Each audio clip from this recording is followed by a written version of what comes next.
আসসালামু আলাইকুম। নমস্কার বন্ধুরা। এইমাত্র সৌদি আরব থেকে আসলো সবথেকে বড় খবর। বাংলাদেশ থেকে শুরু করে ভারত এবং সৌদি আরবে কবে পালিত হবে খুশির ঈদ? এই বছর ২৯টি রোজা হতে চলেছে নাকি ৩০টি রোজা হবে?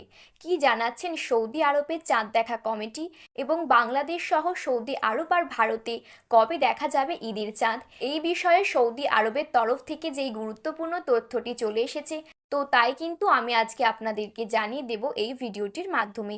তাই বিস্তারিতভাবে জানতে হলে অবশ্যই ভিডিওটি শেষ পর্যন্ত মনোযোগ সহকারে দেখবেন। আর আপনি এই রকম ভালো খবরের আপডেট পেতে হলে অবশ্যই এই ইউটিউব চ্যানেলটি সাবস্ক্রাইব করে পাশে থাকা বেল বাটনটি অল করে রেখে দেবেন। আর বিশ্বের সমস্ত মুসলিম ভাই বোনদেরকে ঈদের শুভেচ্ছা বার্তা জানাতে হলে অবশ্যই আমাদের ভিডিওর কমেন্ট বক্সে ঈদ মোবারক লিখে জানাতে ভুলবেন না। তো চলুন বন্ধুরা, এক নজরে দেখে নেওয়া যাক। আমরা জানি রোজা শেষে শাওয়ালের প্রথম দিনে ঈদুল ফিতর উদযাপন করা হয়। তবে কবে রোজা শেষ হবে তা কিন্তু নিশ্চিত করা হবে চাঁদ দেখার ওপর। চাঁদ দেখার ওপরেই কিন্তু নির্ভর করে থাকে ঈদের দিনক্ষণ। সংযুক্ত আরব আমিরাতের জ্যোতির্বিজ্ঞান বিভাগ জানায় এই বছর ৩০শে মার্চ শাওয়াল মাসের পর চাঁদ দেখা যাবে। আর সৌদি আরব সহ মধ্যপ্রাচ্যের অন্যান্য দেশগুলিতে ৩১শে মার্চ পালন করা হবে পবিত্র ঈদুল ফিতর। এর ফলে বাংলাদেশে শাওয়াল মাসে চাঁদ দেখা যাবে ৩১শে মার্চ সন্ধ্যায়।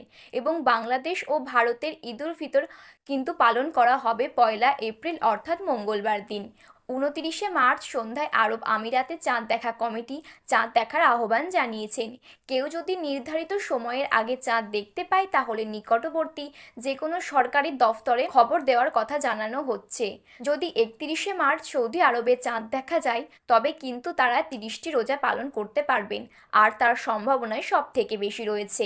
পাশাপাশি বাংলাদেশেও এবছর কিন্তু ৩০টি রোজা পূর্ণ হওয়ার কথা শোনা যাচ্ছে। তো বন্ধুরা, এই ছিল আজকের সর্বশেষ আপডেট।